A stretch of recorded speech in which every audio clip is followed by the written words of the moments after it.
ایک گاؤں میں چچا کریم رہتے تھے، بڑے سیدھے سادے مگر تھوڑے سے بھولے۔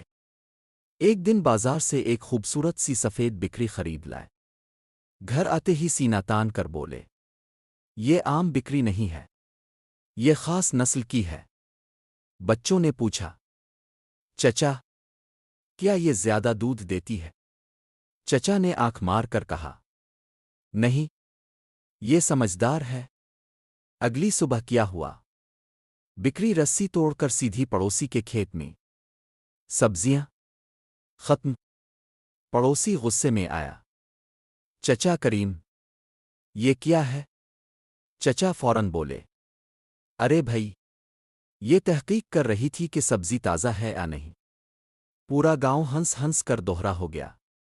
ایک دن چچا نے اعلان کیا، میں نے اپنی بکری کو ٹریننگ دی ہے، یہ میرا نام سن کر دوڑتی ہوئی آتی ہے۔ چچا نے زور سے آواز لگائی، کریم مم مم، اور بکری الٹا دوسری طرف بھاگ گئی۔